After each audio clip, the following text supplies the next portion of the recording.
Selamat petang, salam sejahtera. Akhirnya, Saitro Perikatan Nasional mengaku isu planta hanya rekaan untuk menghina Perdana Menteri ke-10 Anwar Ibrahim.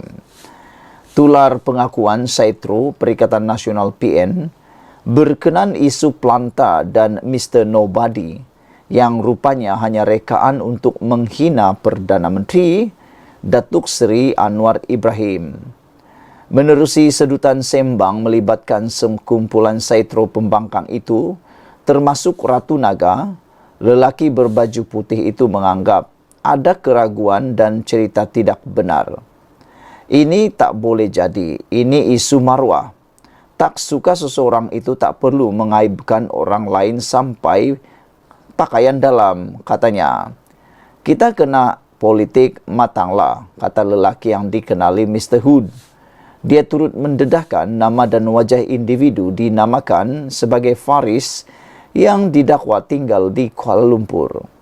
Pendedahan dan pengakuan fitnah bagi menjatuhkan maruah Perdana Menteri ke-10 itu dibuat kerana rasa menyesal. Beberapa nama Saitro Perikatan Nasional lain disebut antaranya Miong yang difahamkan juga telah tertipu dengan fitnah itu. Kelihatan juga mereka sudah bergaduh dan saling menyalahkan antara satu sama lain sekaligus fitnah planta yang mereka sendiri reka sebelum ini untuk menghina Anwar Ibrahim telah terburai dengan sendirinya.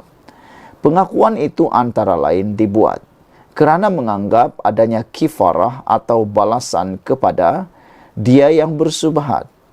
Susulan tersebarnya pengakuan fitnah itu, orang ramai berharap mereka yang terlibat memohon maaf dan bertaubat. Semoga Allah membalas setiap kejahatan dan fitnah yang mereka buat terhadap Datuk Seri Anwar Ibrahim, kata mereka. Alhamdulillah, Allah buka pekung-pekung kaki fitnah ini. Semoga bertaubatlah yang duk fitnah-fitnah planta tak habis-habis tu. Dah kebulur sangat kot nak makan planta, kata mereka lagi. Geng suka fitnah pun ramai follower. Dah tu follower canang diorang pejuang Islam. Demikian antara kecaman warga maya.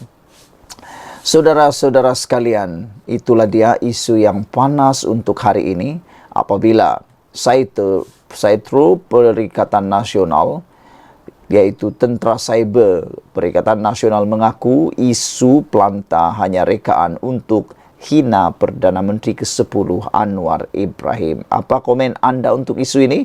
Apakah tindakan yang perlu diambil seterusnya? Sekian dulu untuk kali ini. Jangan lupa tinggalkan komen anda, tekan butang subscribe. Kita jumpa lagi. Bye-bye.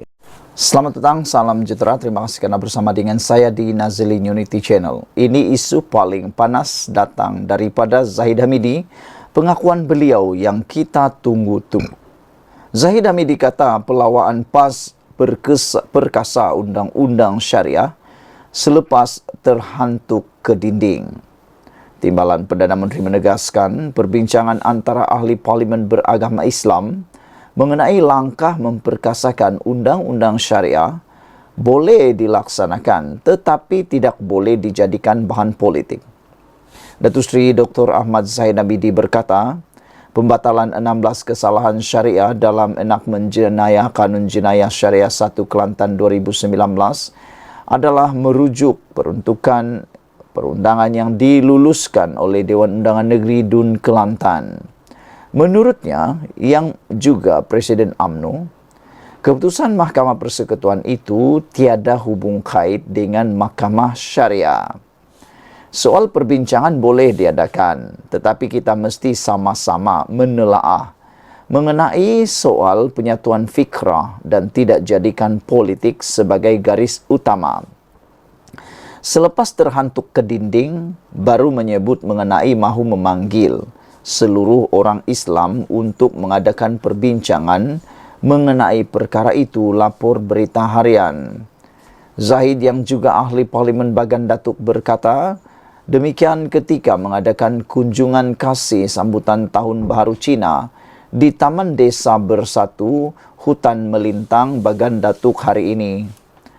Terdahulu, Timbalan Pesuruh Jaya 2 PAS Kelantan, Datuk Muhammad Amar Nik Abdullah, mengajak semua pihak, terutama ahli parlimen beragama Islam, untuk bergabung demi memperjuangkan undang-undang syariah.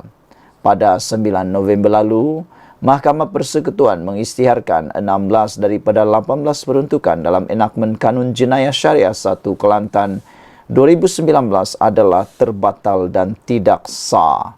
Sekian dulu untuk kali ini. Jangan lupa ikuti terus ulasan selepas ini. Selamat petang, salam sejahtera. Terima kasih kerana bersama dengan saya di Nazlin Unity Channel.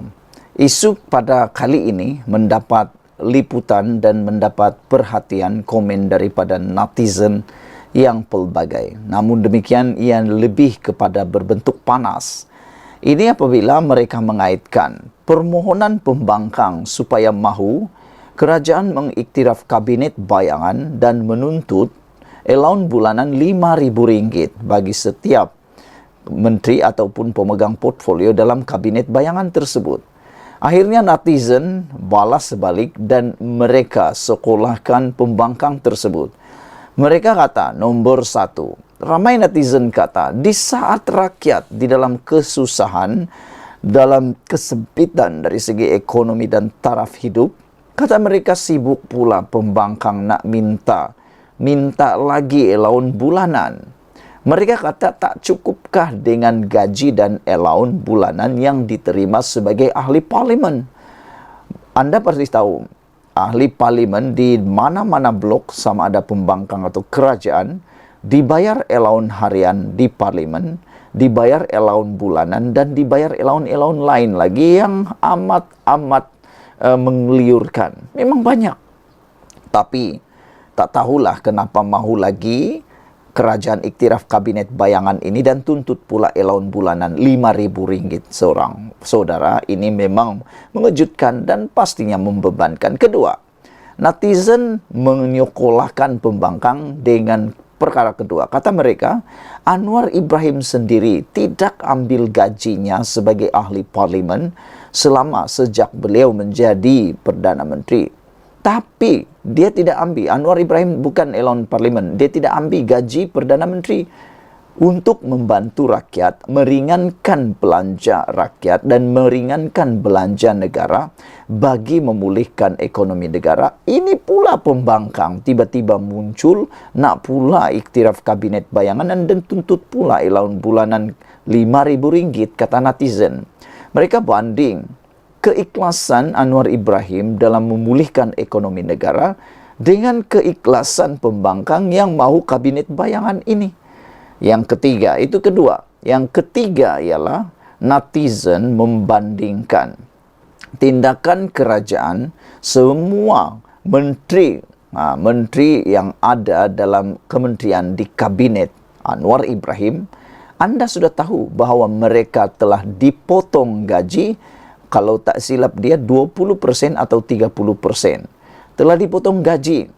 Mereka sanggup dan bersetuju dipotong gaji bagi menyokong tindakan Anwar Ibrahim mau memulihkan negara kita dan mau mengurangkan perbelanjaan untuk membayar gaji-gaji mereka. Karena Anwar Ibrahim tahu dengan gaji allowance sebagai ahli parlimen sudah cukup untuk mereka dan gaji sebagai menteri dikurangkan. Jadi dengan tindakan itu, kata netizen, orang nak kurangkan gaji, Anda pula minta gaji, kata mereka. Nak buat apa pula?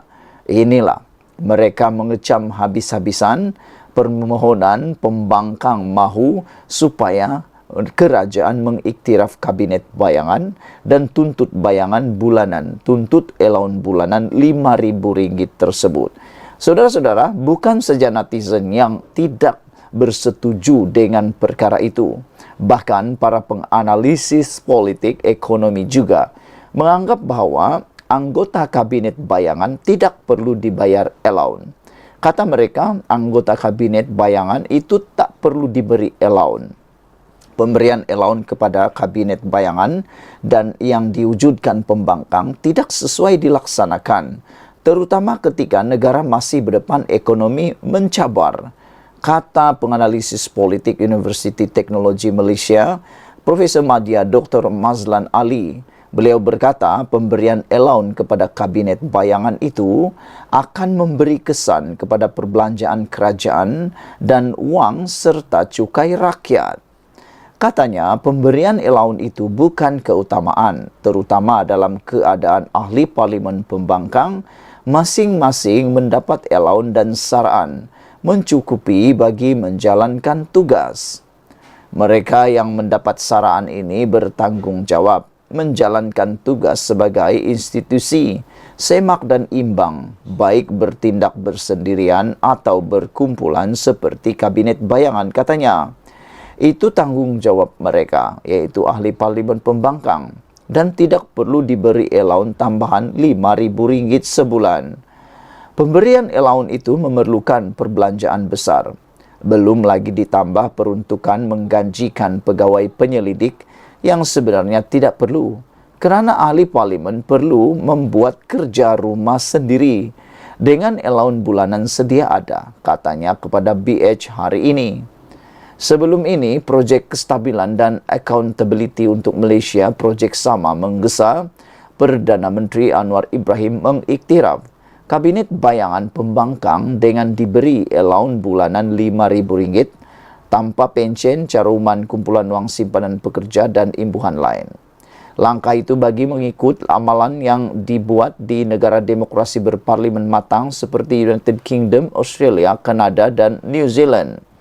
Gerakan itu juga mahu menteri dalam kabinet bayangan untuk mengangkat sumpah sebagai pembangkang setia di hadapan Yang di-Pertuan Agong. Mazlan berkata, di negara ini hanya ketua pembangkang diberi kemudahan allowance, selain mendapat pejabat dan kedudukannya setara menteri kabinet. Dalam keadaan ekonomi negara yang mencabar, kerajaan perlu lebih berhemah dan mengutamakan keperluan rakyat, katanya. Kami selalu Perikatan Nasional PN mengumumkan 5 ketua portfolio baru dalam kabinet bayangan bagi menyelaraskan pengurusan gabungan itu sebagai pembangkang di parlimen.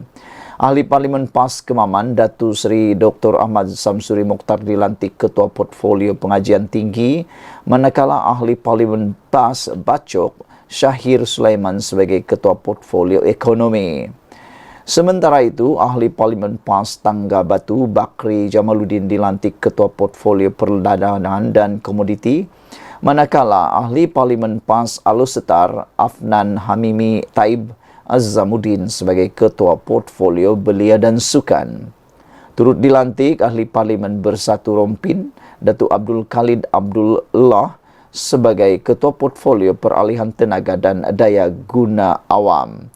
Saudara-saudara sekalian, ada lagi yang mengatakan bahawa kabinet bayangan yang dikata-katakan ini sebenarnya mungkinkah hanya sebagai wayang politik. Ini kata mereka bagi mengelabui mata para penyokong pembangkang yang kini mula tidak meyakini pembangkang. Mungkinkah dengan lantikan seperti itu dan pengiktirafan seperti itu, nanti boleh diputar belit pula, diputar alam pula mengatakan mereka telah naik menjadi kerajaan. Sekian dulu untuk kali ini. Jangan lupa tinggalkan komen anda, tekan butang subscribe. Kita jumpa lagi. Bye-bye.